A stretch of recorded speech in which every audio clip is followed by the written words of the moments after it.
Now, for today's show. My guest is someone who, like me, is not afraid to ask the challenging, unpopular questions. Not to provoke, but to understand what's missing, who's being overlooked, and how we might do better for everyone. David Maywald began his professional life in finance, moving through senior investment roles before transitioning into governance, board leadership, and advocacy. Along the way, he became deeply engaged in issues affecting boys, fathers, families, and men's health. Not from theory, but from lived experience as a husband, father, and enthusiastic citizen paying close attention. He's known for questioning taken for granted assumptions, examining data others skim past, and inviting people away from polarised debate towards more thoughtful, constructive dialogue. David's recent book, The Relentless War on Masculinity, explores how Western societies have increasingly framed masculinity as something to be corrected and what that means for boys, education, men's mental health, fatherhood, family life, and social cohesion. Rather than arguing sides, he calls for a reset, a more balanced conversation that recognises disadvantage where it exists, restores dignity, and asks men and women to work together for healthier outcomes across all settings. So, without further ado, it gives me great pleasure to open the mic to David Maywald. Welcome, David. Good morning, Rae, and it is an absolute pleasure to be here with you. I'd like to engage you as my publicist, I think, given that introduction. And I'd like to say good morning to all of the listeners, whether they are here geographically, temporally. And I'm really looking forward to our hopefully enlightening and sometimes uncomfortable conversation. Well, who knows where it'll go. We've got 2 hours to colour in, and I'm sure that's going to go like lightning, as they always do. But also, David has flown all the way from Canberra to be here live. We could have done it online, as we do sometimes, but thank you so much for making that effort. Oh, I was very keen to, and I've loved the chance to walk around the local area in Box Hill, walk through the gardens this morning, saw a couple of groups of people doing some very gentle, calming exercise, playing ping pong, the beautiful playground there. And also had a chance to drop in at the local Catholic Church, St. Francis Xavier. And it's a delight to be here in person. Lovely to meet you in person. This is the first time we've met each other. It is. And I think it's much more engaging to have a face-to-face conversation and to share some time together. There is nothing better than live radio. You can do a podcast, you can do a recording, but live radio is just something else. So let's see how we go. But I love starting the show talking about how we know each other, because there's always a story behind it. LinkedIn tells me that we met online in September 2023, and we didn't really have any dialogue back then, but I can't remember who joined who first. I'd probably guess I reached out to you. Might have seen your involvement with the Australian Men's Health Forum, where you're on the board and you're chair. And I had been leaning into, during that time, more and more boldness in terms of advocacy, research, and putting more of my time into. And I had several board positions at that time, so no doubt I was keenly observing and watching and learning from other board members. Yes, well, an amazing organisation, the Australian Men's Health Forum. I served on that board for 8 years, and that learning trajectory for me was incredible.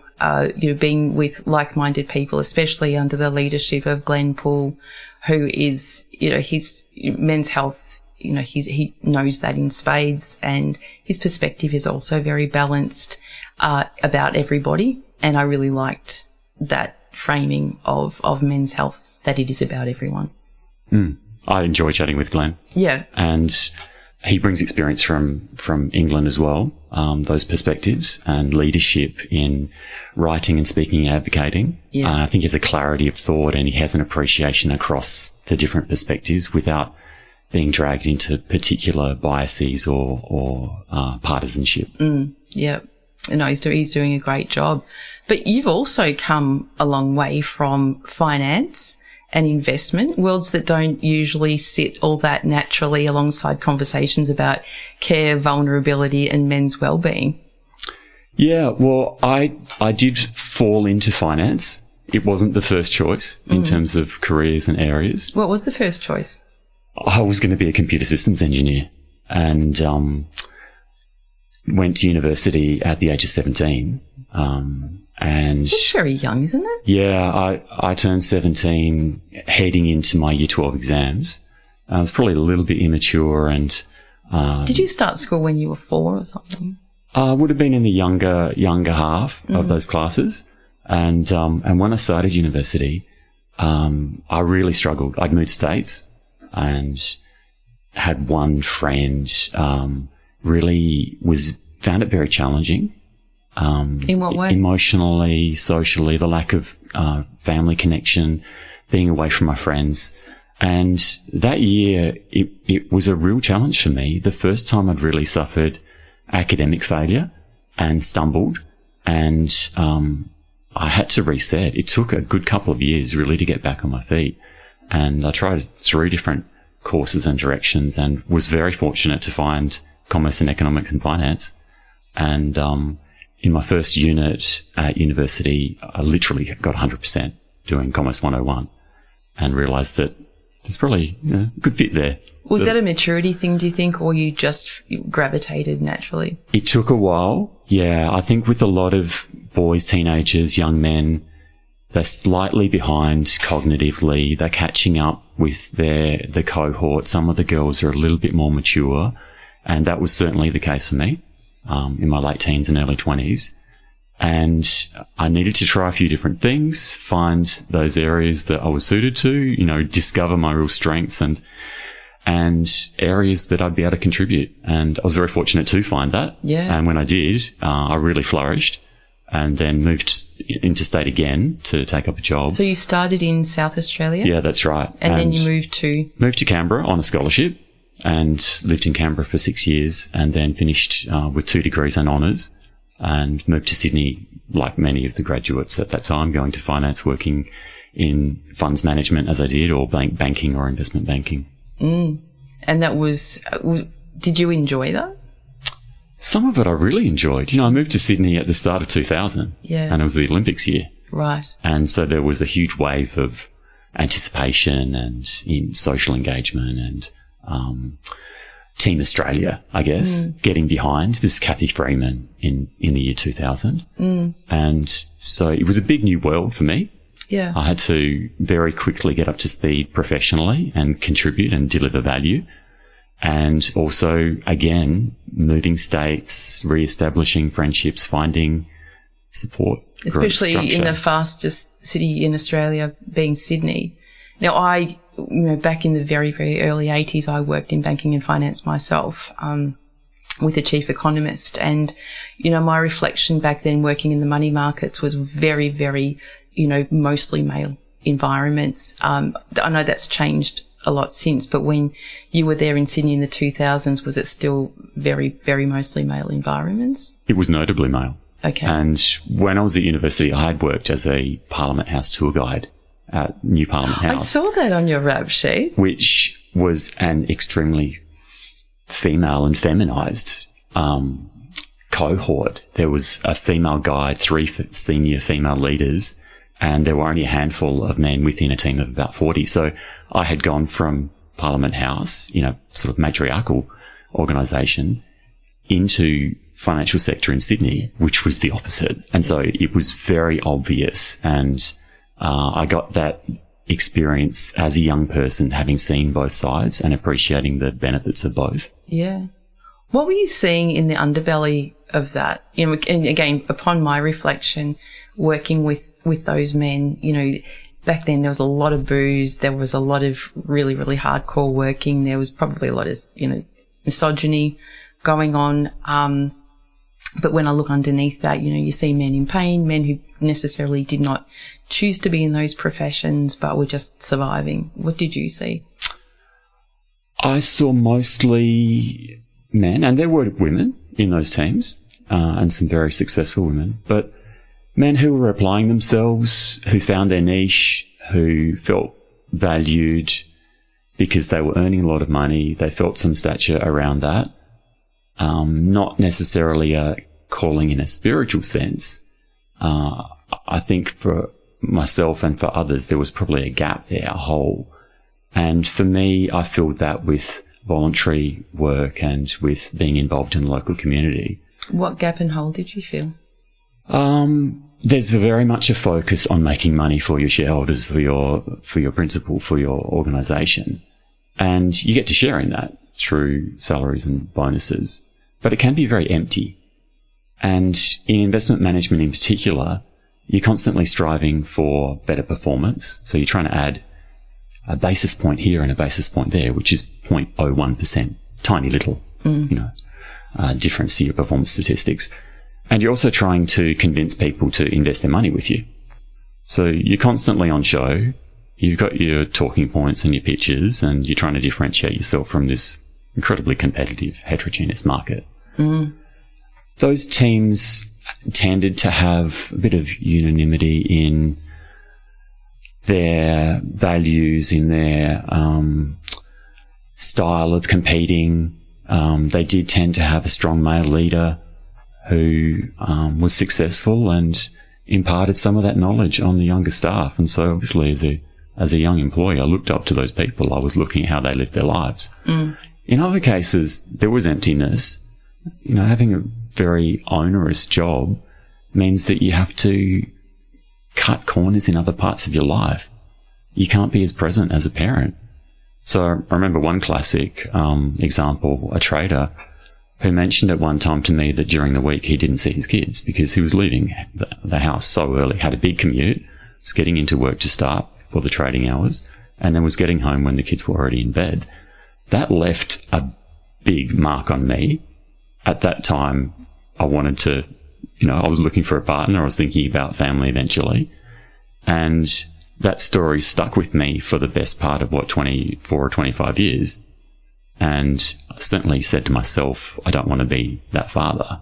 And I felt that he was missing out, and other men do miss out because of the very strong commitment and time that they're putting into their careers. Do you think it's an expectation or a choice? Well, it can be both. There was an expectation generally in the firms that I worked with that you work more than your expected hours. Mm. There was no timesheets. No one was saying, I've worked 15 minutes overtime or I had to come in on the weekend. I did lots of weekends. I did some all-nighters. I did lots and lots of extra time and was always paid a salary, never paid by the hour, never paid by the day. And so it was a part of the culture of those teams that everyone's pulling together and that you don't nitpick about particular aspects of the onerous parts of your job. But I guess you're there to get results, and if that requires, more of your resources, your personal resources, you have to give them. Otherwise, you can't be there. Mm. But it was informal. Yeah. That wasn't formally spelled out. It absolutely. wasn't. Yeah, I mean, discretionary hours in mostly male settings is incredible. The amount of discretionary hours that are inputted into those industries. But I'm thankful that I did that before becoming a father. Yeah. To be honest. Yeah. Because I was much more established, and my son was born when I was 40. So by that time, I had more flexibility and more discretion about how much time I was putting into work, and I was able to go back to 4 days. And then when my daughter was born, I went to 3 days permanent part-time. Yeah, because you spoke about becoming quite independent after selling the business. When was that? Was that during the time when you first had children or later?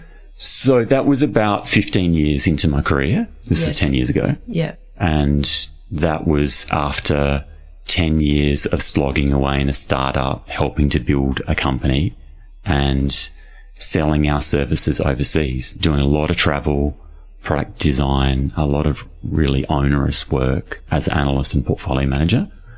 So I felt very grateful that the second startup that I worked for ended up being very successful, because the chances can be much lower than that. It can be very risky. You can lose years of your life ploughing into a business plan that ends up not going anywhere. Yeah. So I was very fortunate to be in a successful startup that was sold just 10 years after it started. Great. So that enabled you to make choices about your life? Yeah, it was transformational. Yeah. Like I said, in the years after that, I had a lot of leave. I used that leave to spend more time with my son and give my wife some respite. And then when my daughter was born, I was in a position where I could drop my hours back, and we had that flexibility, which I feel really blessed to have had when the kids were young. And for example, were often turning up at the library or the pool or going to the park or the beach as a whole family. Yeah. You know, mum and dad, the son and daughter.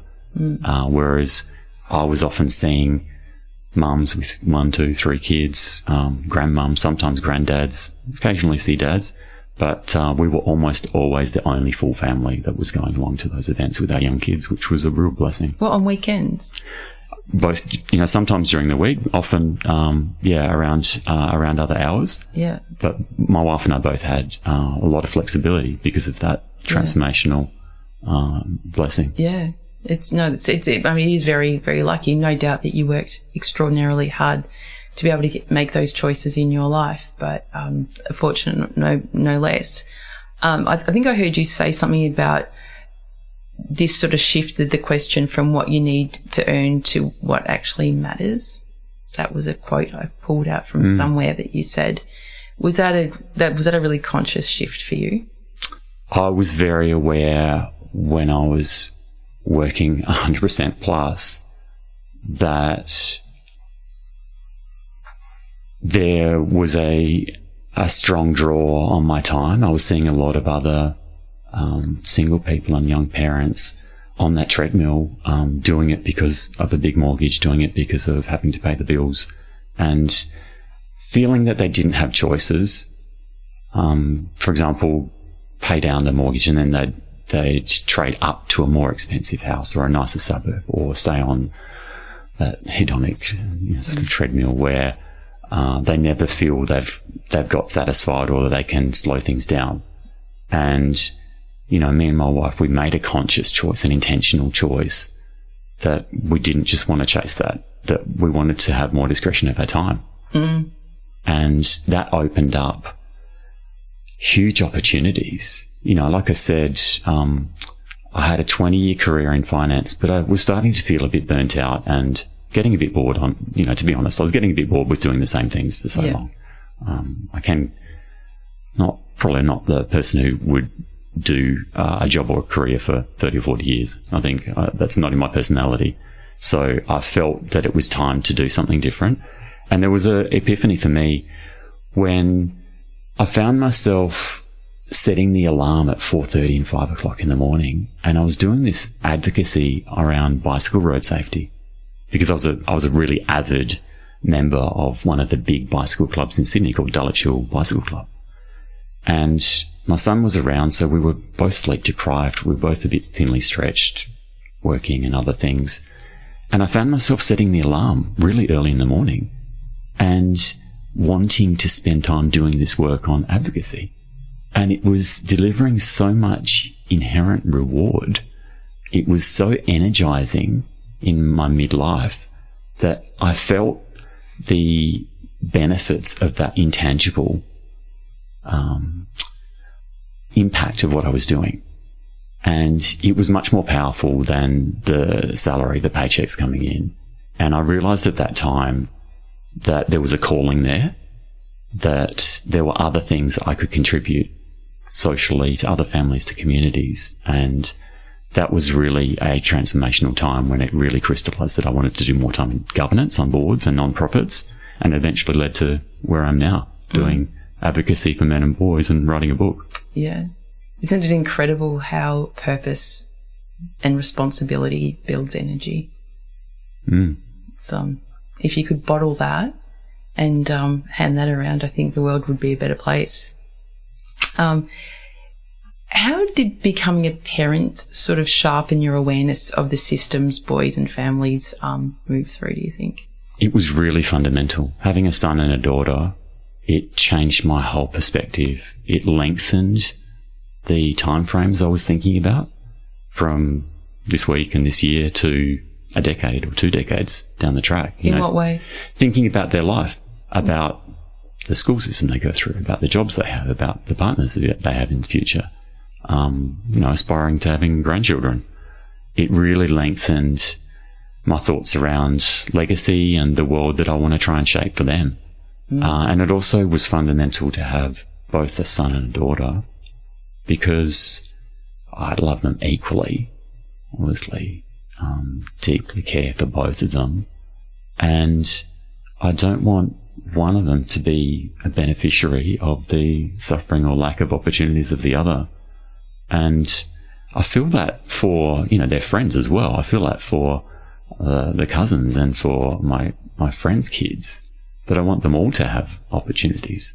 I don't want any group of those children and that generation to be discriminated against or denigrated or to suffer culturally. Mm.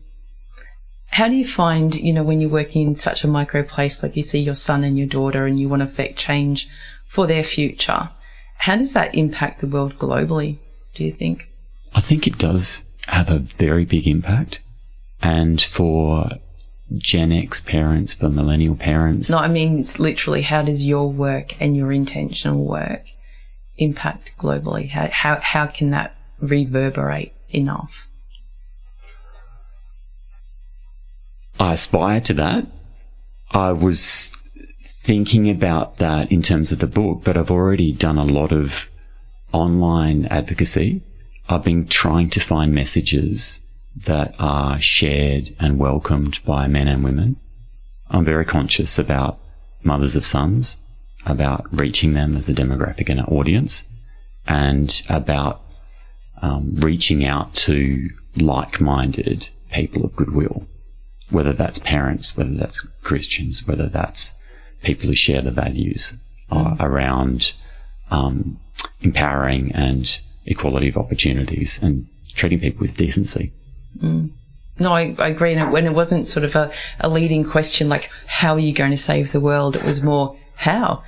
How can we do this? And the world now is a much more connected place where we can. And I've shared with you my work with Global Action on men's health and some of our very, very ambitious initiatives that we have in the pipeline at the moment, especially around affecting change to men's mental health globally. And that just looks like such an insurmountable task, but we sort of found a way to, create a structure that is going to be possible. And from that perspective, I can see how it is very easy to scale and get across the broad sense of things when you have people like you and like many others like you that knit it all together. And when we're working together for the same cause or for the same outcome, which is the long game, not the short game, I think we do have a chance. Well, in particular, I'm really very curious and I like to understand. And so I'd seen a lot of grievance, I'd seen a lot of complaints and a dissatisfaction. But what I wanted to add was a perspective about sharing insight and understanding and opening up pathways to positive change.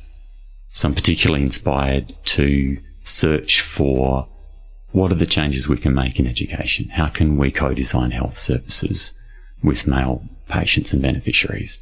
So I'm very focused on that next step. And you'd see that as a board member, that you diagnose, you look at options, and then you attempt to execute on what appear to be the most practical and feasible and beneficial options. Yeah. As we move through the show, I think we're going to unpack more and more and more about how this is a unified approach. It's not this, some zero sum total. Is that how we say it? Mm. Okay, I always get it around the way. If we're taking from, if we're giving to men, we're taking away from women. It is a very unified approach around how if we're supporting women, we're also supporting men and vice versa. It's just, this is the way it is. Or this is the way it can be. Yeah. Okay, well then, David, it's that time of the show that I've clumsily coined the very special guest song request.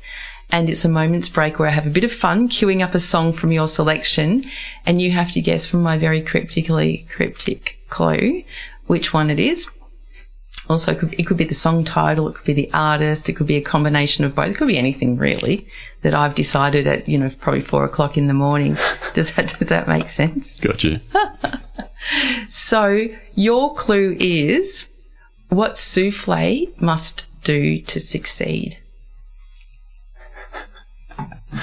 This would be Eddie Vedder, Rise. That's the one. Fantastic. That was a pretty good clue. I've got a bit of crackle there on the sound waves. Sounds there. like vinyl. It does. It does. So, what does this song mean for you? It's hugely inspiring and uplifting. Yeah. For me, and it's so simple. Yeah. You're sitting there with the ukulele. You Yeah. know, it's acoustic, it's beautiful, it's crisp, and it really speaks to my heart. Do you know, my son said to me the other day, "Why didn't you get me ukulele lessons, Mum?" I went, "It just didn't occur to me." But now I can see why he's asking that. Portable, you can take it anywhere. Now, when we come back from the break, let's get across a big chunk of the how, what, why, where, when, and who of you. How does that sound? All good. Great. You're listening to 94.1 FM. It's 3WBC. Do not go away. Oh, how beautiful. Uplifting.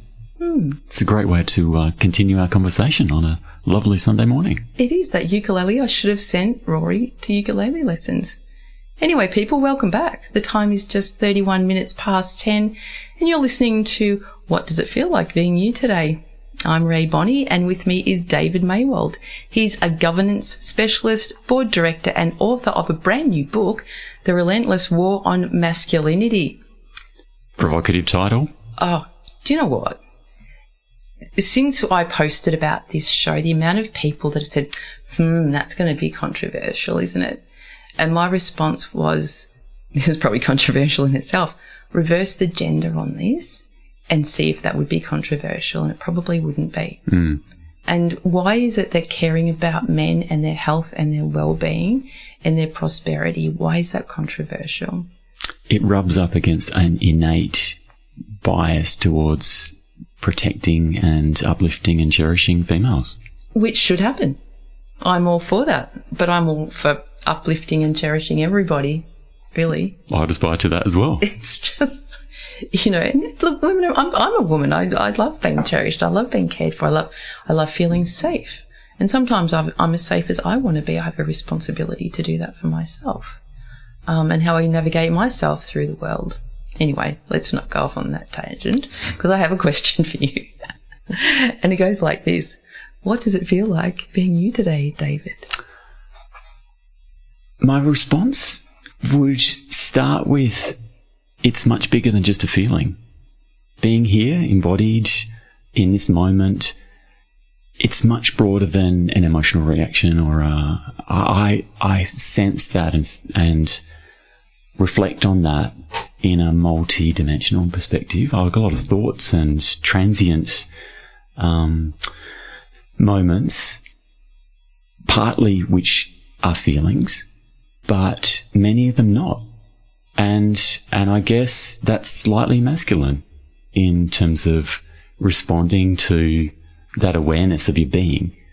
And so I guess I have a much closer connection to those transient thoughts and those aspirations and reflections on failures and achievements than a close attachment to the feelings and the emotions, which I feel are a bit temporary and not always good guides to taking action and interacting with people. I reckon that's the best answer to that question that I've ever received. And I've asked that a lot of times, as you know, that is my tagline. But I really, really love that you've not only thought about the question, but you really dug into yourself to realise that it is more than a feeling. You know, I believe, you know, when we have a feeling, pretty quickly an emotion will come up and latch onto that feeling. And then all of a sudden you're linking it to all these other things as well. So you're absolutely right. It's, yeah, the feeling is the origin, but what comes after that is very unique. You could ask me that question 10 times today and I might have a completely different answer. Well, that's the reason why today is on the end. Or maybe I should change it to now. What does it feel like being you now? Because it is subjective.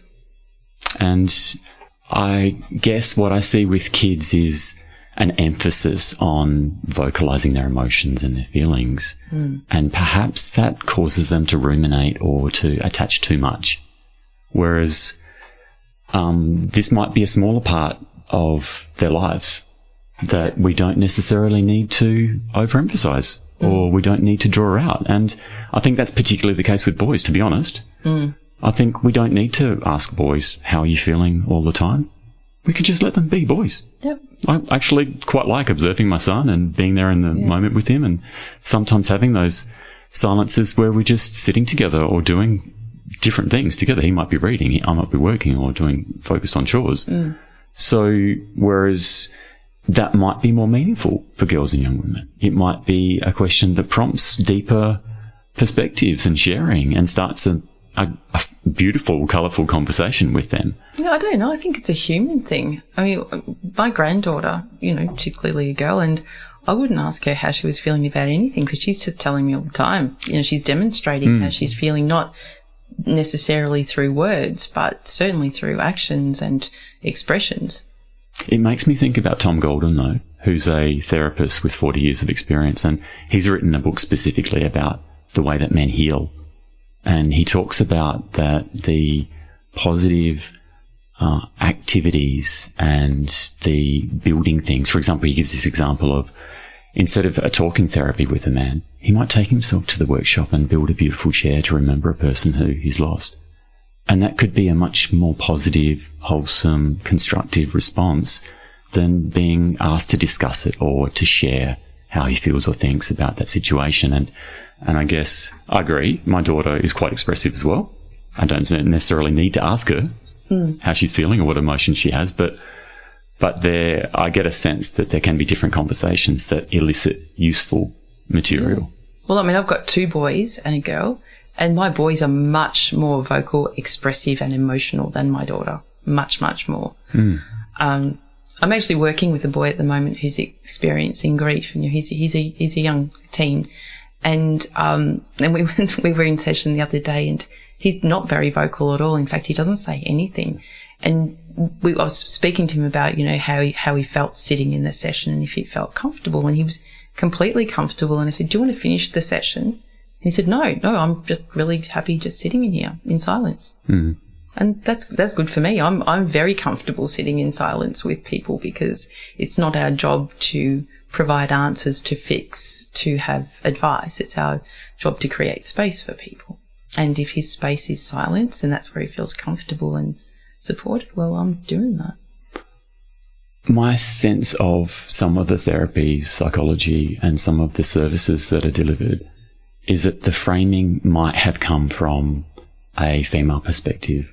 Certainly, I've heard a lot of feedback about the psychology discipline and how that has been shaped in the last few decades. And if you look at the percentage in terms of male-female, it's about 80% female at the moment coming out of universities for psychology.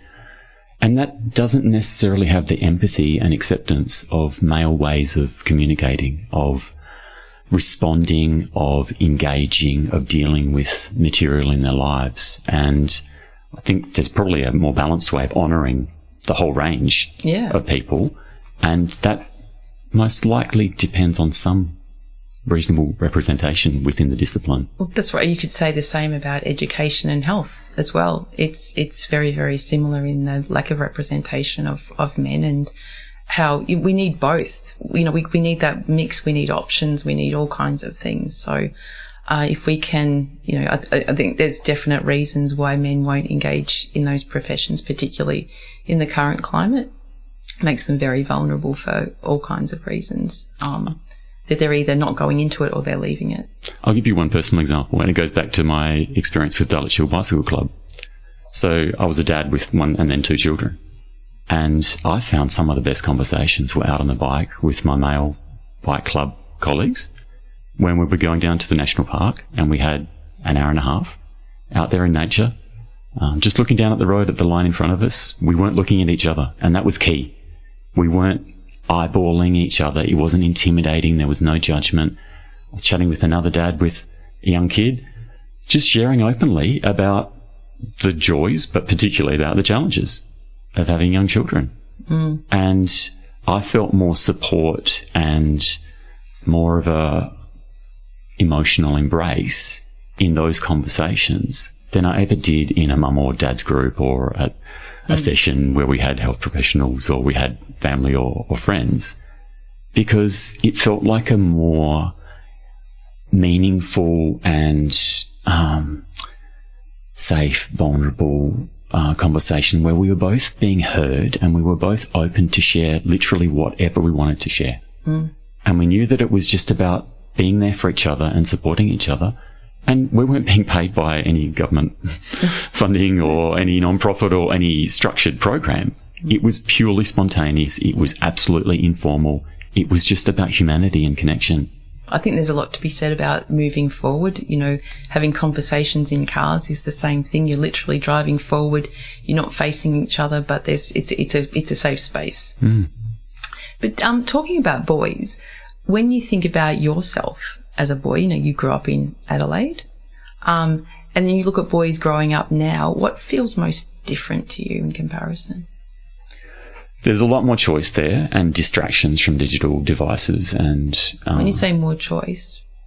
Well, if you think about the number of television stations, you know, not more choice, less choice. Yeah. When I was growing up, there was a lot less choice. Yes. There were 4 TV stations and then 5, and then multicasting and internet and VHS to on demand and streaming. In the sense of being overloaded. The life as a boy or a girl growing up in Adelaide at that time, it was simpler.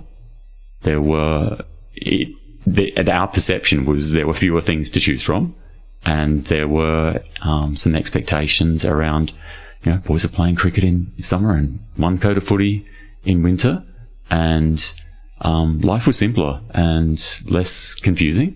There was less criticism and deconstruction.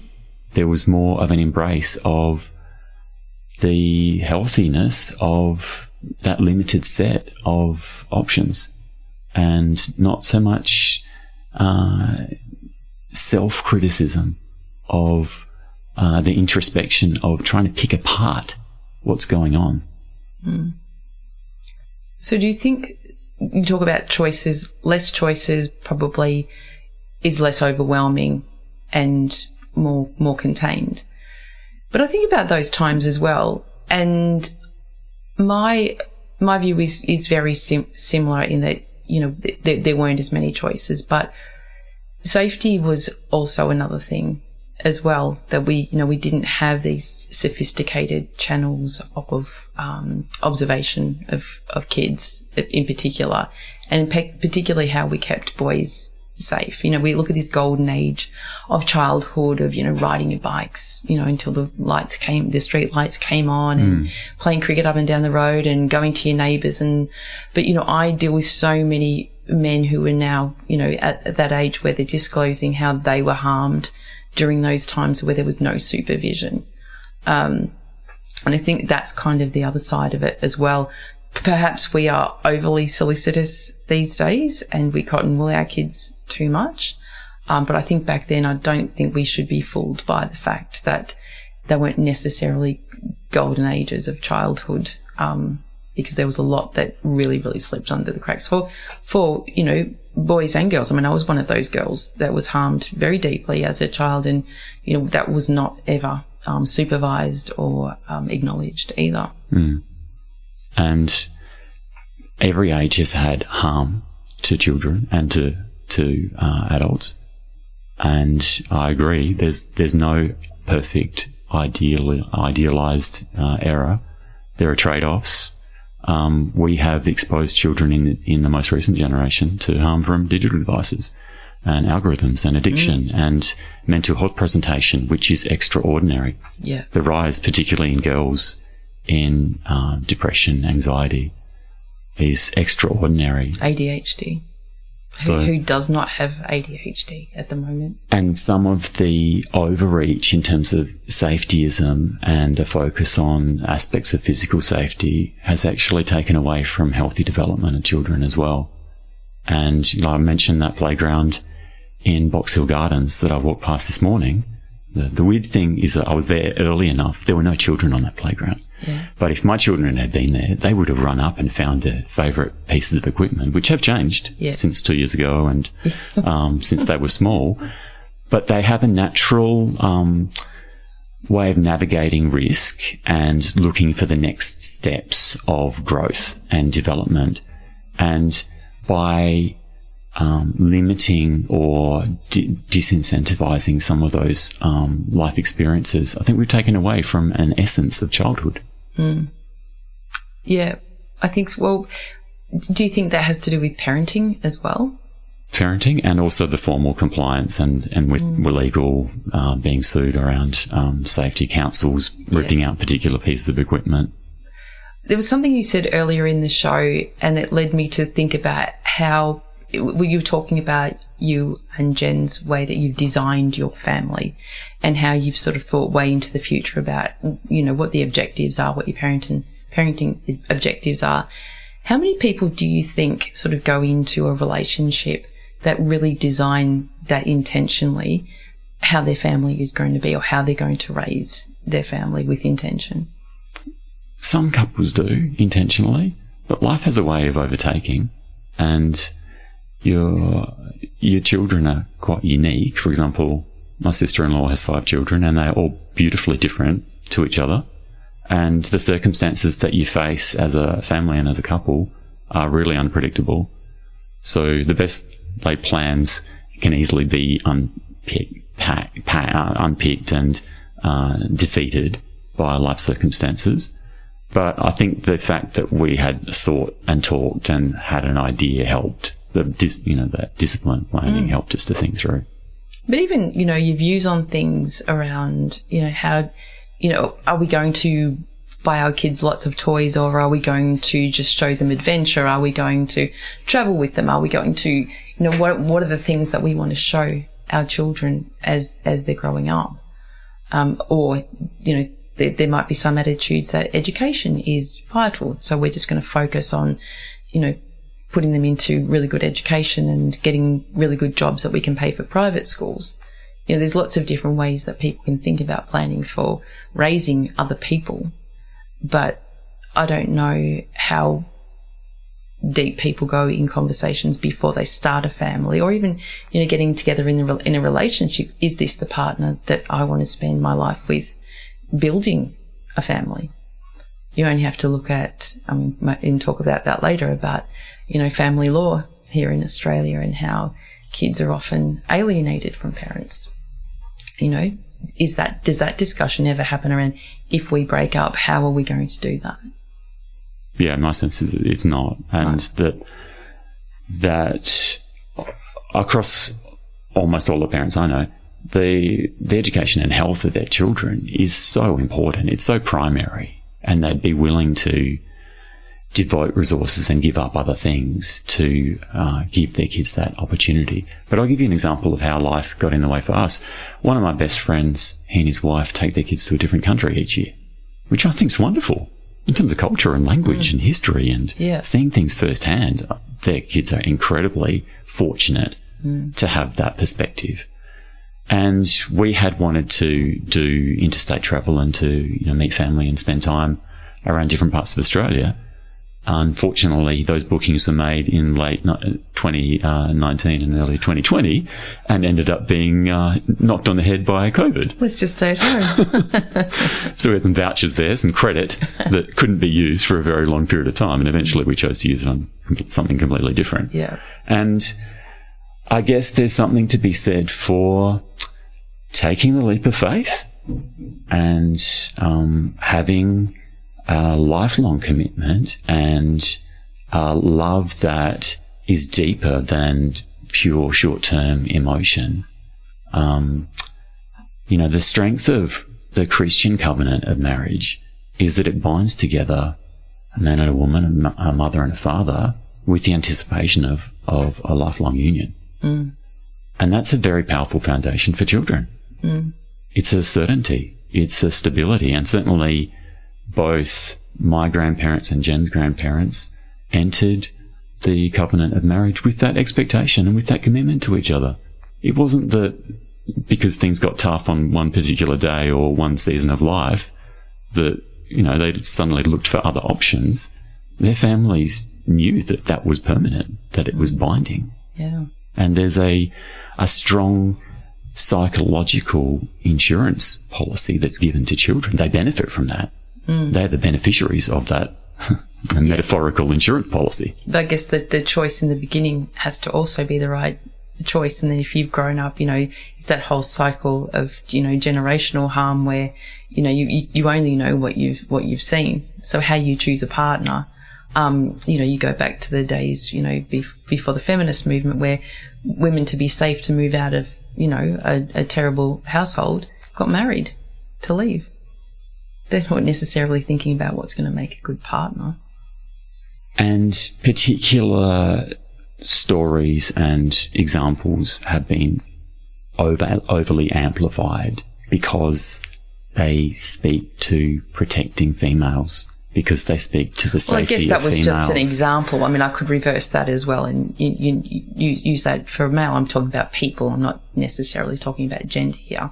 But people get into relationships for all different kinds of reasons. And sometimes it is a feeling that their life is going to be better or safer or different, not necessarily looking at the long game of, is this the person for me? I read a book recently that had a big impact on me. It was about marriage from a Christian perspective. And the proposition or the assertion was that perhaps marriage isn't about making us happy. Perhaps it's about a journey of deeper levels of understanding of yourself, about engaging with another person, about the commitment and the benefit that comes to your life and other people's lives from that long-term, indissoluble commitment to each other. And this comes back to my response to your question. Maybe we've overemphasized the fleeting emotions and feelings of now, and maybe we put too much response and action around those. And because they are temporary and because they're ephemeral and because we can't rely on them, we can't even rely on them as being an unbiased indicator of what we should do with our lives. So perhaps we shouldn't make life-changing decisions that impact children, extended families and so on. One of the things I quote in my book, about 12 years ago, there was a report from the Centre for Social Justice which mentioned a statistic that 1 million grandparents in the UK had been separated or alienated from their grandchildren, which is a huge tragedy of societal level consequence. And that flows from separation and child custody and family law. It's a huge tragedy because that's part of the village. Those children have a fundamental human right to have their grandparents involved in their lives. They're biologically related. They deserve to have contact. Not to mention aunts and uncles and the whole family village. But I mean, that's a whole nother rabbit hole to go down. But it's a very real one as well. Probably 95% of my private practice is men who are currently being alienated from their children. And you can see, that's where the grandparents will become involved as well. The grandparents who are also alienated through that process. It's horrific. And who it impacts the most and for the longest, it's the kids. It's the kids. Because they have to, spend the rest of their lives trying to navigate through what happened when they had no choice. But anyway, we could spend the rest of the show on that. And I'm sure our listeners are going, move on. But we're talking about the book. We're on to the book, The Relentless War on Masculinity. What was happening personally or culturally that made you feel this was the right time to put your thoughts into a book? So I'm a passionate advocate for the education of boys and young men. For 30 years, I've been following and interested in that, gathering statistics. And so I've been tracking that for a long time, looking at the outcomes for boys in school, looking at the proportions of males and females in university and the types of courses that they're choosing. And it was crystallized when my kids were born 7 or 8 years ago. But particularly what moved me to feel an urgency for writing the book was the change in the debates and discussions around the US election. Because you had a situation where, if you think back before the 2024 presidential election, the Democrats realized that they had a serious weakness in terms of not appealing to males. And they put out this farcical advertisement in the end, which was rightly mocked on the day that it was released. And it was clear during those election results that there had been a big swing of young men of most ages, and including young women, from Democrat to Republican. And I'd been listening, watching influences from North America. I'd been quite curious about what was happening there, about the polarization and fragmentation of Gen Z, about young women shifting left, young men slightly shifting right or conservative. And what I sensed and what I picked up was that election and the subsequent changes in policy and culture, I guessed that they would flow to Canada, UK and Australia. Because of how important the US is in media and entertainment, and also the creation of digital content now. Think about young people. They're not connected into mainstream media. They're not buying newspapers or watching television news. They're mostly sourcing their information from their phones, and that's a completely permeable border. There's no border that stops at Australia and starts at whatever other country you're thinking about. So the content creators and the algorithms that are, presenting them with information of various quality, dubious quality sometimes, that transcends borders and boundaries. And there's a real lack of influencers in Australia who speak positively about males and masculinity. But in North America, for example, there are many young women who at that time, 12, 18, 24 months ago, had positive messages, encouraging messages, messages of seeing positive virtue in young men, of speaking to those audiences, of vocalizing the thoughts and feelings of boys and teenagers and young men. And my guess was that that would be a wave, and I wanted to quickly get onto that movement, because the conversations I was having in Australia 2 or 3 years ago, people were sharing honestly about their concerns for their sons and for young men.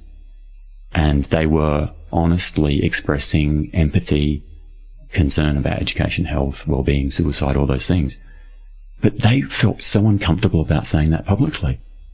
And so I sensed that there would be a movement towards this wave where people would feel emboldened actually to speak up, to speak their truth. And I believe that's happened to an extent, but it's got a lot further to go. Oh, absolutely. I agree with you. I could even go, further back and, probably maybe 10 years ago and see where we were at in terms of being able to speak openly about some of the concerns around men and boys' health. To where we are now, it's shifted dramatically. And, that's thanks to, many organisations. Fortunately, Movember have done a very good job from, going from a, just a charity that raises money in November, to becoming more involved in, policy making or advocacy in a way that really, really does include everybody in the conversation. I think it's a lot more palatable, and yet that shift into policy. I mean, they have the money, they have the ears of many governments, so why not? And I think that's really shifted the dial, going from just go and have a beer with your mates and you'll be fine, to actually really getting closer to, well, what systems do we need to put in place to make things better for men and boys? I'm not a universal supporter of Movember. I think they've played a very safe game. Oh, but it's evolution. It's as we discussed on the phone or on Zoom that time. They've gone from this charity where it was just a bunch of guys sort of getting together and growing a mo, to where they are now. This, it hasn't taken very long to get there. So I'm again looking at the long term here and seeing what bricks they're putting in the wall very gradually. I think even their production of the real face of men's health in all of their main markets being Canada, Ireland, New Zealand, Australia, the US, has really, really great pieces of work that start conversations very similar to your book. I mean, your book, you could sit down and read it cover to cover and go, yeah, that was a good read. Or what I like about it is it can be pulled apart as separate discussion points, for people to have about particular topics relating to men that also affect women and children. And I think that's what Movember is moving towards as well. These publications or these papers that they've produced have, pulled the world together, pulled all countries of the world together to collaborate and contribute to these publications that are now causing conversations. So love or hate Movember, who cares? If they can get the conversation going and if they can get governments to listen, I'm all for it. I'd like there to be broader conversations and a real reflection of the heterogeneity of all males, because my sense is the issues that they've chosen to focus on have been politically correct, acceptable to feminists, have been mostly leftist or progressive, extensions of progressive policy, and that there's a much, much bigger playing field here. I hear that in conversations with men and women, and that given that they're the best funded non-profit and that they do aspire to a broader positive vision for men's health, there are many areas, I believe, that are unaddressed in their service delivery and their advocacy. And I agree with that. That's where they're at the moment. But in terms of the global collaboration and who they're bringing into those conversations, for example, they engage us at Global Action on men's health because there are things that they don't know that we do. They engage, especially what's happening in the UK at the moment with the men's health strategy. That's now got legs, and that's, inspired Canada to do the same. And, those things are also going on at the same time, which, I think the men's health sector is just so incredibly fragmented, not only here in Australia, but globally. I think give it time. It has to be given time. And I think that, I think Movember does play a role, a significant role, but not the only role. They're not the only player, and I don't think that they think they are either. It's a good insight to hear from you, Rae. And in Australia, we can be thankful. And I'm not advocating for Movember. That's just how I see it. Well, it's really valuable that we can hear that from you, that you've got that position at the table at Global Action for Men's Health, and that you're seeing that type of collaboration. And I'm hopeful too. I'm optimistic, and I'd like to see that expansion. And I think actually there's a moral obligation on the board and the executive of Movember to expand the range of services and support because of the clear and measured need, but also because of the extraordinarily positive social impact that would come from small investments in those areas. Whereas doubling down and tripling down and staying safe isn't going to have anywhere near the return socially that we could see from more wholesome. But in the current climate where you actually do need to get a seat at the table with the right people, you can't offend everybody to get there. Sometimes you just got to clear the smoothest path you can to get to where you need, and then you do the work. Just to piss everybody off before you even get there, I don't think would ever work. And I think that's why bringing women into the conversation has been a great move on many parts of the sector, because number one, women have advocated for themselves extraordinarily well. I mean, you go back, to the 60s, and before then, when women just know how to advocate. They've done an incredible job. Why men still haven't launched? What is missing? And I think if we can learn from what women have done and, give men the confidence to be able to not do the same thing, but, what is it that men aren't doing for themselves that is not raising their well-being? So firstly, I'd come back to the innate bias that I think all people give to uplifting and cherishing females, particularly around the future generation, around reproduction, around the beautiful, unique, incredibly important aspect of being a mother and raising children and nurturing for the next generation. There's a lot to learn tactically that men need to understand, that we've been completely outplayed, that we've been focused too narrowly on our own interests, that we haven't been engaging enough, collaborative enough. There are some differences in communication style and collaboration between males and females, typical clustering of differences. And we need to reflect on that, because the particular forms of activism and cooperation and successful lobbying for change, they're unlikely to be the same between males and females. And one of the areas that shines through is in terms of the manosphere and how important online spaces are for males. If you recognise that men might be less likely to reach out face to face and feel intimidated, but also they might be more focused on work or career or being in jobs that are onerous. They don't have that chance to meet in person or to gather in groups or to turn up for protests and other things. That's partly why the manosphere has been so important, because it's a way of tapping in geographically to other people with common interests, having support groups that don't rely on you turning up in person and being available for but then group that's sessions. just relying on men just to do that solely. And then you see Australia's very good at that in the grassroots men's health movement, is that there are so many examples, Men's Table, we've got, the Tough Guy Book Club, we've got, Man Walk, we've got all of those really fragmented groups that do that. But you talked about something about gynocentrism. Is it gyno? Gynocentrism. Centrism, particularly when it becomes embedded with institutions, and certain perspectives become the default lens in education, family law, health policy, or public funding.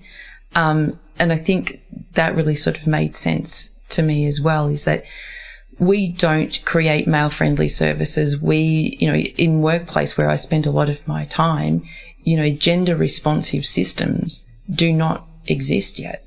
It's all generic. So, biologically we're different. We come with different challenges. Menopause isn't even really acknowledged in workplace. Massive issue for men and women in workplaces, for both. So I think I said a lot there, I guess, about the same thing. You would have a lot of experience in connecting to and reaching and engaging with men.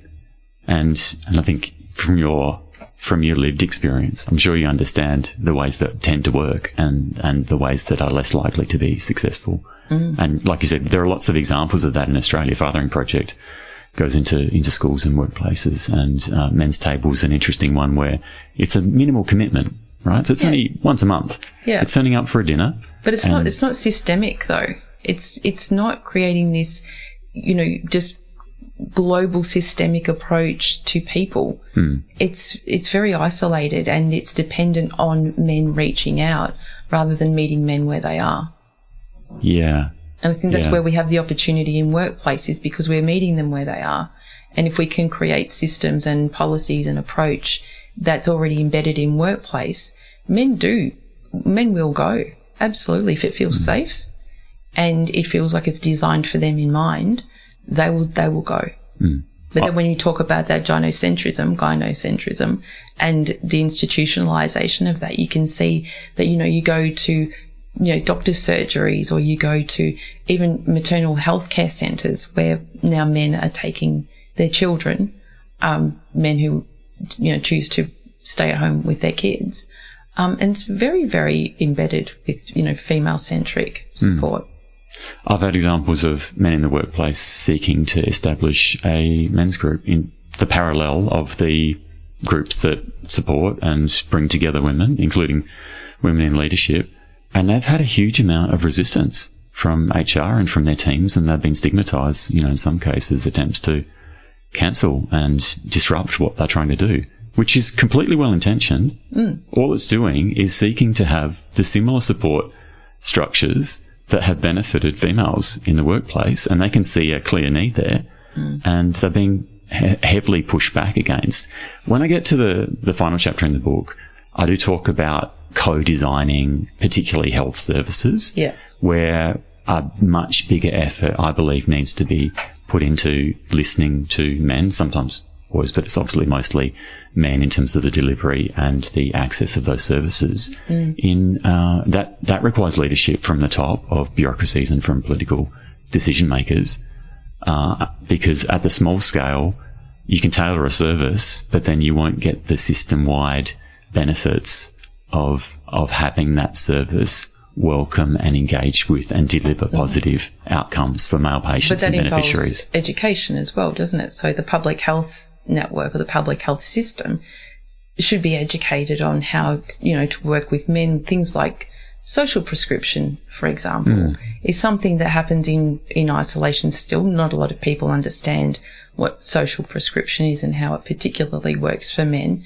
and for women. But, instead of going to the doctor and, whatever's going on in your life that you're feeling depressed, instead of, you're getting antidepressants, there's a men's shed down the road, there's a men's table, whatever it might be. There's plenty of things in your community that you can also access as medicine. And I think that's a really, really cool approach to men's health, but we need to be able to educate the providers to be able to feel comfortable and knowledgeable to be able to prescribe that. Yeah, absolutely. So again, this fix-it mentality that we have for men, just fix them, just make them better, and then we're good to go, need to sort of meet men where they are and understand what they need and make them part of the conversation rather than excluding them from the conversation. And I think that's probably one of the key factors that I see, is that men just aren't included. But continuing to stay quiet isn't the solution. We need to speak up boldly. But then you go proudly to what your example of the workplace and men wanting to create a group where they can get together and work out some ideas of how to be, how to support, how to prosper better, and those things get shut down. So then where does one go with that? But remember, in the first wave of feminism and the second wave of feminism, it wasn't easy for the women and men who were at the vanguard of that. They were not just welcomed in and, we're going to give you everything you want. So this won't be easy, and it will require persistence and collaboration and convincing and much better, thoughtful, long-term advocacy. It won't happen in a day or a week or a year. This is a multi-decade swing from overreach back towards social health and harmony. It's going to take a lot of work and a lot of effort. Well, that's right, and arguing about it is not the answer. Being proactive and inclusive probably gets a bit closer. Unfortunately, we've now got some of those frameworks in place, diversity, equity, inclusion, belonging, all of those things that are now essential in workplaces. We haven't got it right yet by a long stretch, what that actually means in workplace, but we're evolving towards it. And I think those sort of things create, I've done a lot of men's health presentations in workplaces under that banner. And so that's really, really inspiring that organisations are recognising that diversity, equity and inclusion also fits with what it feels like being a man in a workplace. And in terms of the next steps, I believe we need to broaden and expand inclusion to actually include males, to actually listen to male voices. If you think about what the advocates for men and boys could do, we could seek to overthrow complete systems and bring down DEI and all that sort of stuff, get the woke out of universities, whatever. Or we could specifically argue for inclusion to have a lens that actually includes. That's what was intended, and that's the morally justifiable way to further implement that as a goal that benefits everyone. But I think we've got to move away from gender when it comes to inclusion or diversity as well, because, diversity is of anything you're thinking, how you see the world.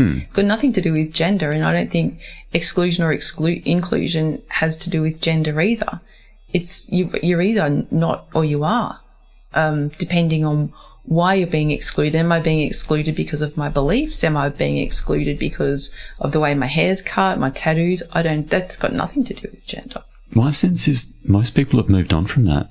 There's some people in positions of power and elites who still want to have hang-ups about female quotas and about percentages and about a gender lens on inclusion. But my sense actually down at the cafe and in the pub and out on the footpath and in the pickups at school, I think most people just have moved on, and they accept that there is a much broader range of perspectives here, that we need to think about cognitive diversity, not just about superficial or representational diversity. So, yeah, I think there's a lot more settings that you might not hang out in that are still very, very traditional and, haven't evolved much at all. So especially if you look at the mostly male, high-risk, heavy industry that, is populated, takes up so much space in this country. A lot of it still sits in there. You go to remote parts of Australia. It's all still there. Yeah, there's a big contrast. And it affects people. And it's still nobody's fault. It's part of just how we're evolving into it and reach. Well, what I'm focused on at the moment is translating this wave of interest and discussion about men and boys to concrete action. I think it'll be a real wasted effort if all we get is some media coverage and changing topics. And, for example, there was a question in Senate estimates last week which put Senator Wong on the spot about an office for men. I saw that. If all we get is a bunch of social media likes, we don't get anything tangible, then it's going to feel incredibly empty and wasted effort. My belief is that at this point in time, we need to shift to specific policy and cultural changes with clear, practical, achievable goals behind them that can be done within a year or two in boys' education, in men's health, suicide prevention, longevity and well-being. We need to pick out some things that can be done under a Labor government that are acceptable to all those gatekeepers who are involved in funding decisions, bureaucracy, like I say, gynocentric public service departments. The things we pick as the next steps for the short term, they have to be acceptable to the vast majority of people. What about Dan Rapakoli? His role as the special envoy for men's health here in Australia, and Penny Wong referenced that as the thing that we got. Yeah, it's all okay. Just follow him because he's got some great posts. I mean, that hasn't changed the lives of many men and boys in Australia. No, and look, I was a little bit dubious to begin with, and what I see, he's just one man in a fairly kind of unstructured role that seems to be doing the best that he can to get across as much as he can for one human being. So I think it's a pretty tall order that he's been given, and not really clear what the expectations are for what he's going to achieve. And there are some positives that have come out of his time and effort in that role. I'm not going to uniformly criticise Dan or the Labor government for making that appointment. In fact, I think that appointment was one of the positive highlights of gender relations and male advocacy in Australia from last year. I wrote up 2025 as a year of wins and achievements for the advocacy for men and boys, and I did mention that appointment there, and it stands out globally. If you look at the other English-speaking countries, there were very few other decisions or appointments of similar note and importance and symbolic importance. There was the creation of the Centre for Policy Research in Men and Boys in the UK. That's right. That's ticking along really well. Yeah, so think about that. That's a real institution. It's got funding. It's got policy weight. And they've got an office, a literal office now. And they've got executives. They've got staff. They've got access to the centre of government.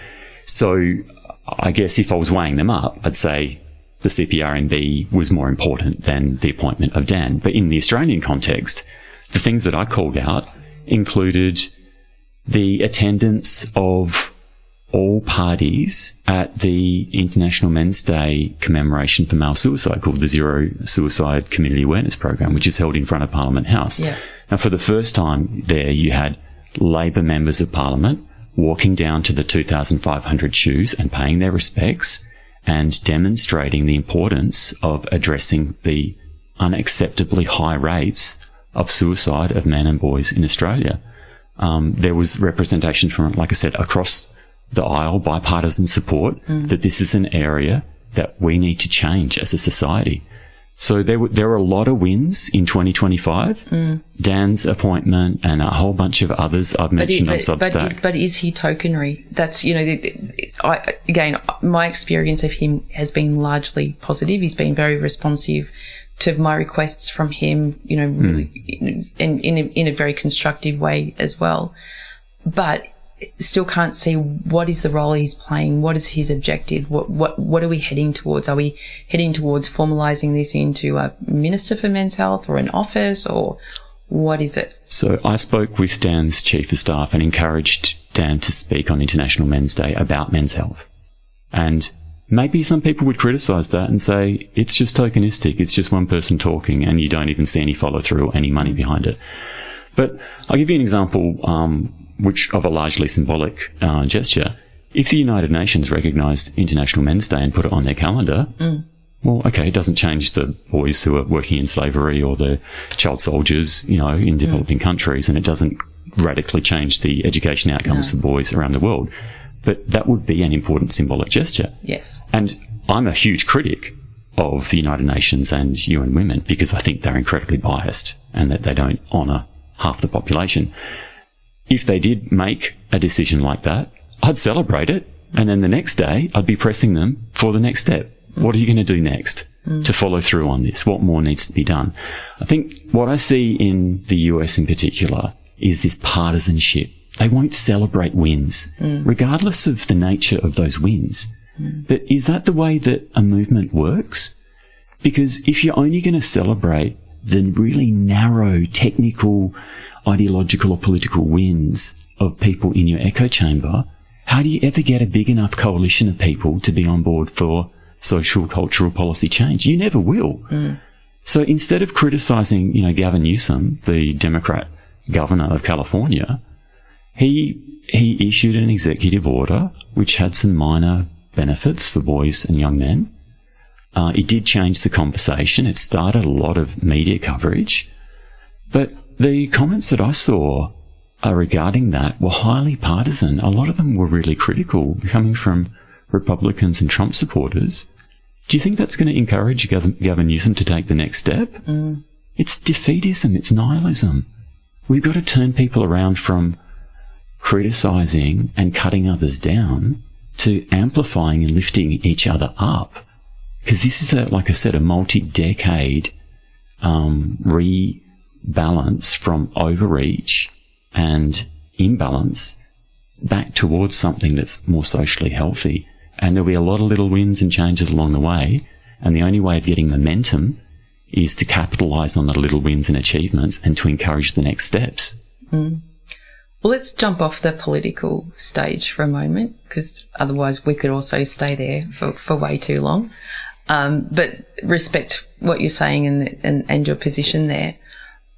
To more kind of the how and some of the small things that people can do or recognise in their own backyard that are quite thoughtless maybe, or just changing, just looking at things through a different lens. And one of my favourite ones is the double standards one. And how masculinity or manhood is described publicly. We still see what might be called the harmless cultural jokes, the buffoon dads, the parent, that can't parent without supervision, violence against men, played for humour, the casual sexualisation of men and their bodies in ways that, that would be called out immediately if that was something different. I think that that's a place where we can literally do something just to change that, because it's still very flippant. It's very, I see it alive and well in workplace, where we just can't really understand that that's the wrong thing to do. Well, it's not harmless. No. It's doing real harm. Yeah. When I see it, I feel harmed by it, and I'm not a man. And imagine the boys, the teenage boys, the young men who've been subjected to consistently biased messaging for their whole lives, who come out of 15 years or 20 years worth of indoctrination and feel completely beaten up. It's psychological warfare. It does demoralise and depress and destroy some people. I'll give you an example which I still see regularly. Don't be a dick. No dickheads policy. We would never do that about a female body part. Like, don't be a breast. Don't be a clit. It's a stupid things to say. Yeah. Why do we put a sex or a gender around that? Yeah. It clearly wouldn't be acceptable if we were doing it in terms of the feminine. The one that really I ruminate a lot on is gamma bias. And that's a selective interpretation. And the key for picking out whether someone has gamma bias is, do they know how to respond before they know the biological sex of the protagonist? Can you explain that a bit more clearly for our listeners, please? So gamma bias is it's a double standard. It's trying to pick up whether there's an asymmetry between your perception of behaviours. Say, an assertive person, an assertive woman might be seen as confident. An assertive man might be seen as brash and abusive. Controlling. Controlling. So if you can't decide your response until you know the sex of the protagonist, that suggests that you have deep gamma bias. Right. If you judge and react to behaviours regardless of the sex of the protagonist, then you have no gamma bias. Okay. You can just take a description of a impersonal behaviour, achievement, success, whatever, and you'll be responding in the same way, regardless of whether that is a girl or a boy or a man or a woman. That's the key to identifying the bias. And I think... Is that why the other day when there was the shooting in Canada, when they reported that, they literally said, we're not going to disclose the gender of the shooter because it was female. If it had been male, it would have been, of course, reported immediately. And that's the case with reports of domestic and family violence in Australia as well. And the way that we can have a morally justifiable response to this is we always need to ask the question, what if you switch the sexes? Yeah. What if that was a male victim and a female perpetrator? Would you feel the same way? Would you have the same compassion and empathy for the victim? Because this is what a lot of men are saying is there's very little funding, there's very little access to services. 1 in 5 single parent families is led by a father or a man. Yeah. Do single dads have the same access to services and support and emergency accommodation and other things? No, they don't. There's a chronic shortage of all of those. So if we can't decide our compassion and our loving response to situations without knowing the sex, that indicates a deep bias in our behaviours. That's not morally justifiable. No, but I would just say simply to people, before you say anything about, commenting on like what you're talking about here, just think about what it might look like in reverse, and that's how a man will be affected.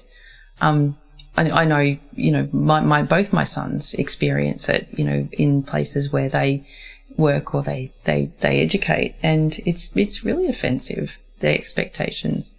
I remember just a story. I was working with some butchers many years ago, and one butcher described to me a time, and his butcher shop was in a very affluent area of Melbourne, and he said that one morning this bunch of ladies came in to get their meat for Christmas, special order, and they were having a bit of a yak at the counter and having a laugh, and they'd spotted a really cool knife. It was a very big butcher's knife, and they were laughing how they would love to use that on their husbands.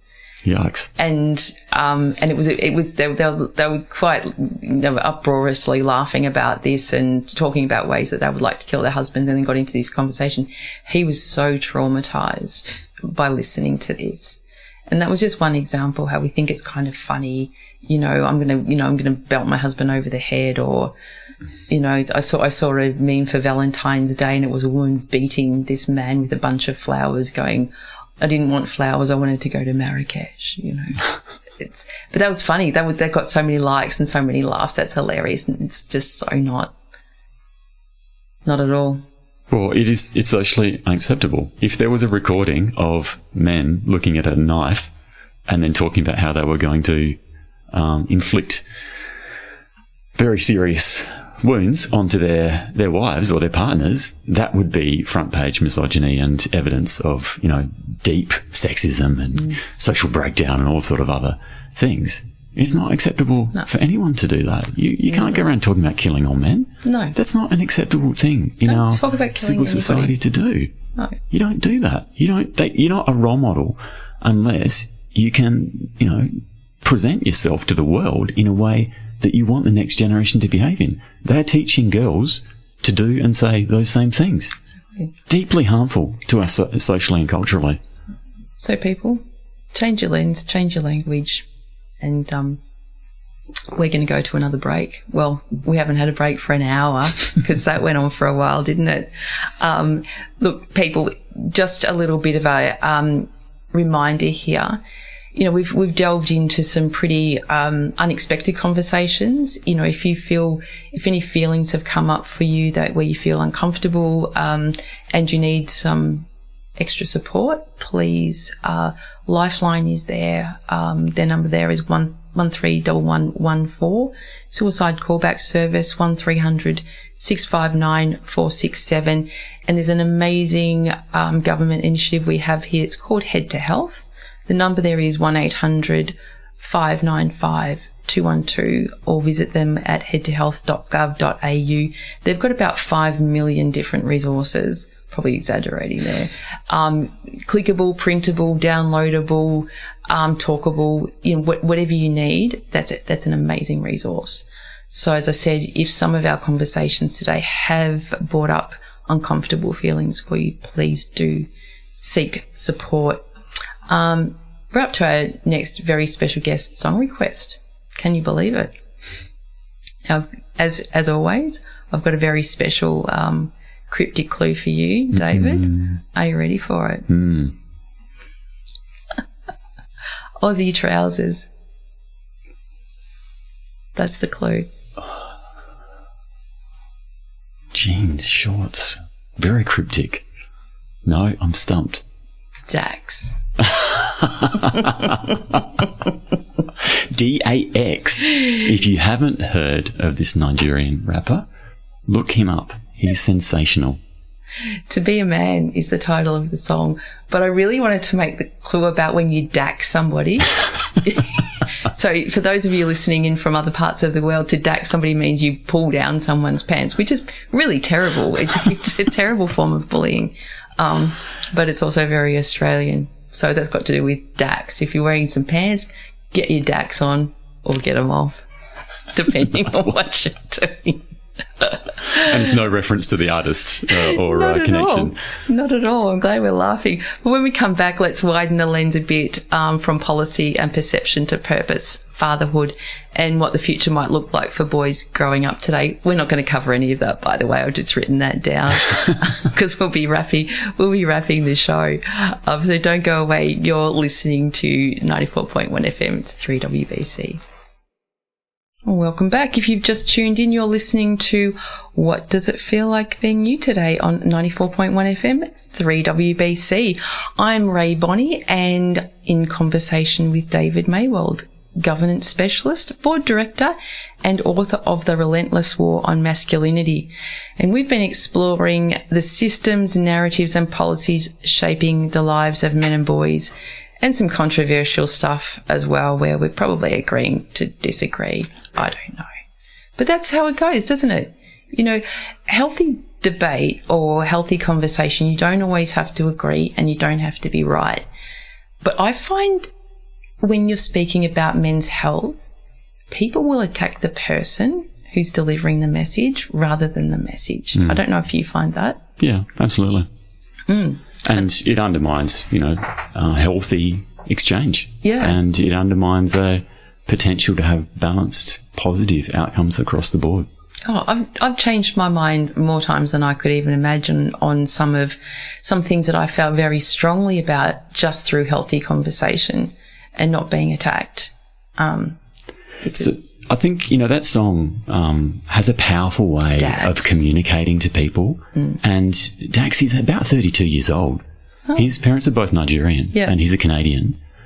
And for such a young man, he's able to vocalise and write lyrics and connect with people in a really powerful way. That song, To Be a Man, it's been listened to over 100 million times on YouTube alone. 100 million? And that line about unconditional loves for women, children and dogs, that hits me every time. It really goes to the core of what we were talking about before, which is this preferencing of females, of children, and this almost lack of interest in the outcomes for males. So that song, he released that as a single, and then he did a duet. And then he had this incredible response to the song. Dozens of people came back to him, you know, with potential verses and lyrics. He did what he called a mega remix, which was a 10-minute long version of the song with 10 different artists. All right, that's the one that you told me not to play. It's very long, but it's really powerful, and I'd recommend everyone listening, you know, go and look it up, the mega remix of To Be a Man by Dax. There's a chorus, there's a verse by an artist called The Mediary, and he goes to talking about men's well-being. At the end of his verse, he says, "Do you ever wonder why it's mostly men who commit suicide? We figure, why not? We're already dead inside." And it's one of, you know, the very moving excerpts of lyrics from those 10 artists. I played that at a conference in November last year, and there was an outpouring of emotion and realization about the depth of experience that men have through work and relationships, through children. And Dax, for such a young man, he's got a way of connecting and imparting that in a way that connects, that facts don't, that narratives don't. And I think it's really important that we use all forms of media and expression and art to reach audiences. Oh, I mean, music undoubtedly is one of the greatest deliverers of powerful messaging that people really resonate with. So we've got a, you know, big shout out to the entertainment industry, by the way. You know, underpaid, overworked, under-recognised, ripped off. But look him up, DAX. And please, if you're out there, Dax, come to Australia. We need you in Australia. Bring your pants out here. We won't DAC you. Now, you just mentioned there suicide. We've probably only got one more little conversation to have before we start wrapping up. But we both know male suicide rates, you know, rose last year. I can't remember what's last year and this year at the moment. And female stats went down ever so slightly. And I heard you sort of making a comment about that. And, you know, there's a lack of gendered systems when it comes to suicide prevention. I believe the way that we fund it, the way that we research it, and, yeah, the way that we deliver services for suicide is still very generic. And I guess my comment was, do you think that female suicide has decreased not because we're paying more attention to that, but because females are just getting more and more services, or we're creating more services, more support, more funding, and more vocalization around women's health, that they're prospering better? In the book, I talk about how the English-speaking countries have moved from what I thought was close to equality 40 years ago to cultural gynocentrism, and now I believe we're in an age of institutional gynocentrism. So you've got media, which is more friendly to female stories, to more empathetic of female harm. You've got government agencies funded. For example, women's health research in Australia gets 5.4 times more than men's health research, according to the National Medical Health Research Council. All arms of society, government, economy, education, media are sympathetic to females and have a lack of awareness and empathy and a lack of support for males. And it's obviously noted by many men in terms of family law. And we have lacked an honest curiosity and an unbiased response to that. So to have male suicide increase by 5% and female suicide decrease by 2%, clearly the hundreds of millions of dollars is reducing slightly female suicide. But to be spending hundreds of millions of dollars every year and to still have a 5% increase in male suicide, that's more than an extra 100 male souls lost in a year.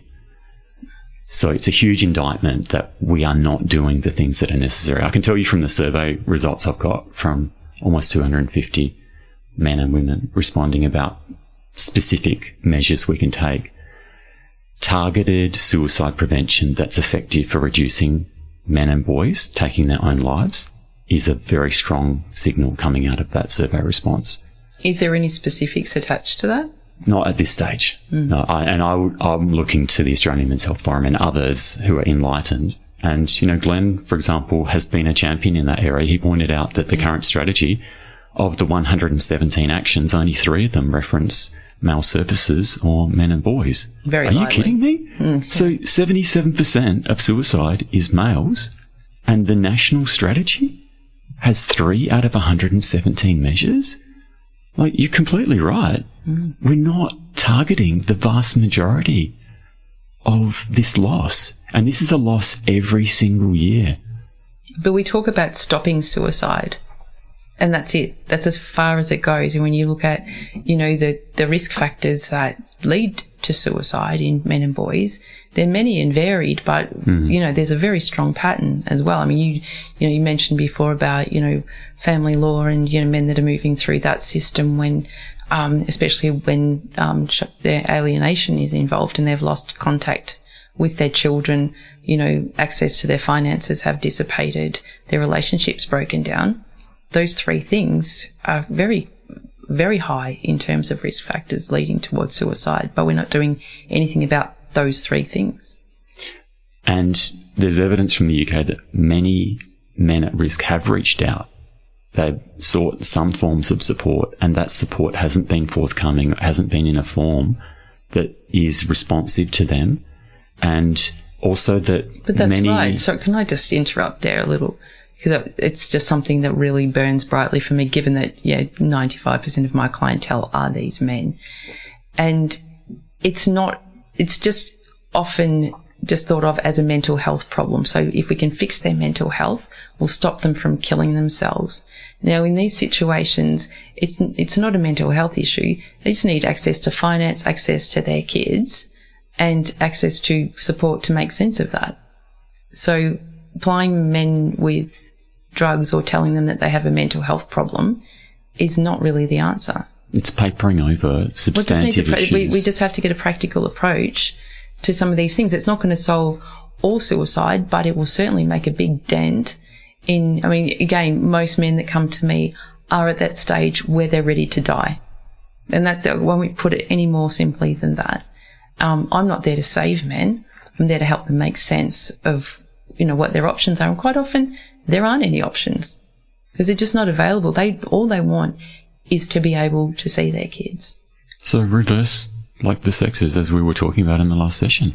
How would a compassionate country respond if 7 women and girls were taking their own lives and were subject to this institutional discrimination? But you keep going back to that. I don't think that's helpful when we just keep on reversing the sexes and making a male-female conversation. I don't think that that's useful.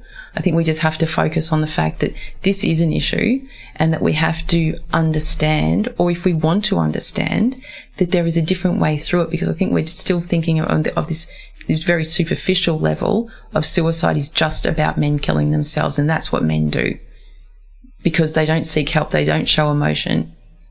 And those things are wholly untrue. And they're not, men are biologically predisposed. You're high risk taking in behaviour biologically. So that's another factor involved in being able to kill yourself.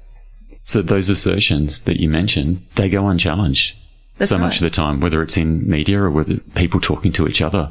And there are bodies, enlightened bodies, organisations and advocates who challenge and have evidence bases to push back, and they're not currently being heard and given access to decision makers or having the influence to be able to change strategies. So change the family law system, or change the system that prevents men from seeing their children, or men that are allowed to see their children perhaps every second week and have to pay between $3,000 and $1,000 to see their children on top of maintenance as well. They've got no money.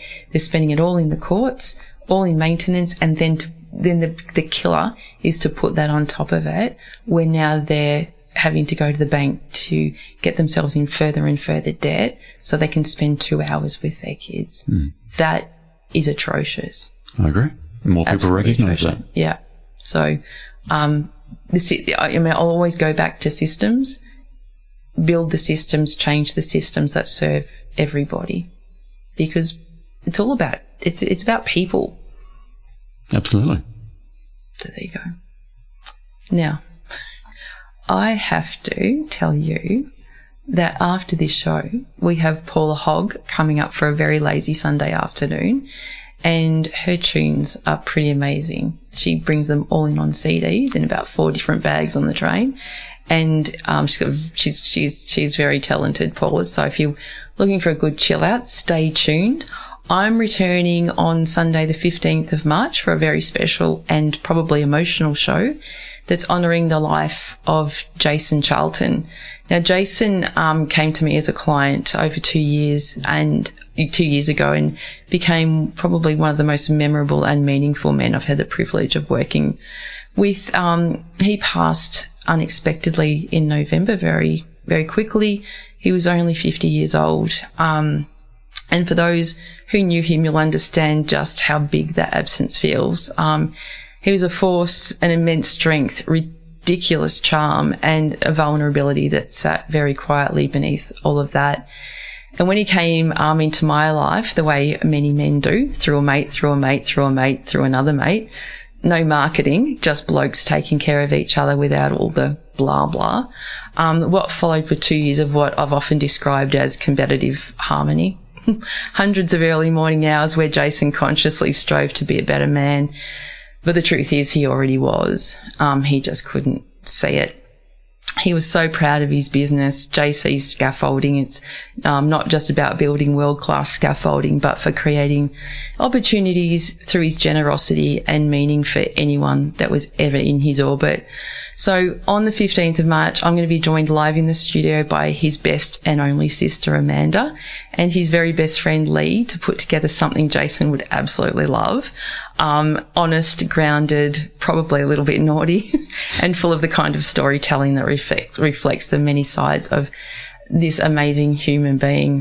He might be gone, but he's still very, very present. This won't be a somber reflection alone. It will be pretty much a celebration of his life. So, and of course, today's conversation will be carefully brought together over the coming weeks by the ever multi-talented Mike Hagan. Now, I'm used to sharing the health and safety stage with Mike, but on Friday night, I saw a very different side of him, fronting his rock band Swamp Donkey at the Acorn Bar in the Basin. Now, for those listening in from elsewhere, the Basin is not a bathroom reference. The Basin's a real suburb nestled in the beautiful Dandenong Ranges here in Victoria. So rock frontman one night, meticulous producer the next. We're lucky to have Mike bringing this episode together, which you'll be able to find alongside more than 100 others at its original home on YouTube, on my website, and wherever you get your podcasts, including Spotify and Apple. Just search up Rae Bonney Podcast or Rae Bonney YouTube or Rae Bonney Men's Health or Rae Bonney, and it'll take you straight there. So, David, if listeners want to get hold of the Relentless War on Masculinity, where is the best place to find it? So if you search for the Relentless War on Masculinity by David Maywald, you'll find the sources that are most likely for you. It's available in paperback, ebook and audiobook. And ever since it was published, it's been freely available through the National Library as well. So if you want to read the electronic copy, it's been there from International Men's Day last year. It's very generous. It's my gift to inform, to start conversations, to get the information out there. What sort of feedback have you had? Now, don't sugarcoat this either. Has anyone been offended by it? Oh, yeah, I've had pushback. Tell me. Negative reactions. Like what? Complete opposition to the propositions and the conclusions that I'm reaching. Obviously, from feminist perspective, young female, from a leftist perspective, a resistance to wanting to engage in these conversations. And sometimes that's uncomfortable and prickly. You know, as an author, you put your work out there in the world. And I had this huge excitement and trepidation at the time of publication. Mm. And obviously some fear about how your work, how your baby is going to be responded to by the world. I was honestly concerned that there would be a lot of pushback, and there hasn't been nearly as much as my biggest fears. I've had some very good feedback from mums of sons. Some of them just getting in touch and saying, thank you so much for writing this. Like, I have these conversations with my boys and my young men. And thank you for being a voice that they don't get much support and encouragement from many other places. That's why I love that Kelly Sloan, the New South Wales opposition leader, she's got 3 sons. Yep. And she's spoken out really positively. She's trying to reframe the conversation from, masculinity is a problem to be fixed to let's support and let's cherish. And, I think you get the sense that she acknowledges the complementarity. Masculine and feminine dancing together and the need for us to collaborate. That's what the book's all about. Yeah. It's questioning the one-sidedness. So, yeah. Is it doing what you want it to do? It has started, I think, thousands of conversations. It's had a reach in total in the millions if you look at all of the different places that it's been mentioned and that it's been shared. So I think it is having the intended effect. But also remember that wave I talked about. My sense is that there's a wave of movement back towards balance, and that most people embrace that. At the very extremes on both sides, I don't think there's an embrace, but I don't think that matters so much, because there are people out there you'll never convince.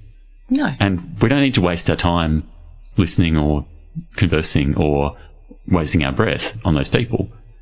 I'm more interested in having a sensible, centrist conversation with people of goodwill who are open, like you and I are, to evidence.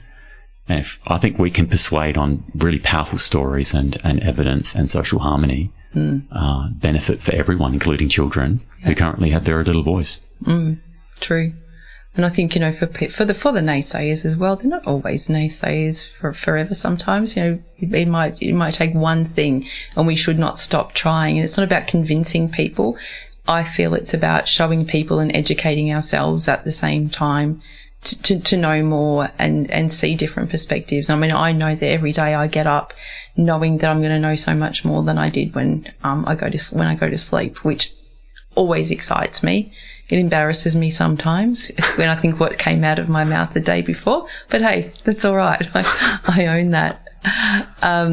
Now, Paula, I see, has just entered the studio, which is very exciting. So we do have to wrap the show so we can make space for her. Now we have your final special guest song request. You did choose 4, and we're only playing 3. God, I can't even. I could have picked 100. I think I mentioned to you how difficult it was to narrow them down. So the clue is when the defibs are needed. This was weeks ago. You're really testing me here, Rae.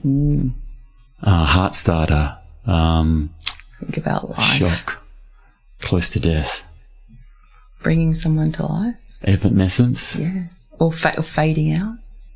Bring on the defibs.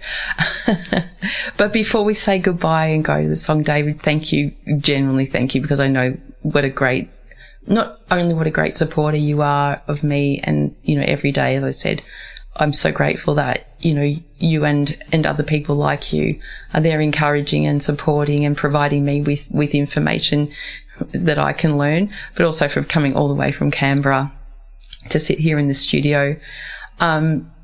You've not just invested personally, but professionally in so much of your time and your resources, as you said, just to do something for other people, which is very, very selfless, because I know there's nothing in this for you. There is not anything in this for you apart from hopefully resonating with people and making a difference. So that's just amazing. And that in itself is a huge reward. Yeah. And that's something worth working for and striving for. Yeah. And I'd encourage everyone else to do that too. Let's work together as a community. And apart from your loudmouthness on this show, I do appreciate your approach. It's not loud and noisy, but it's usually gentle and very, very thoughtful. So it's a nice level-headed approach that you have. So everybody, this has been What Does It Feel Like Being You Today? Be kind, be curious, and don't be a beep, because it seriously hurts people. So here we go. This is Evanescence, and thank you again, David. It's just been amazing. You got the final word. it's been a real honour and privilege, and it's a joy to engage. And well, that's my middle name, so let's go out on that. Thank you. Bye.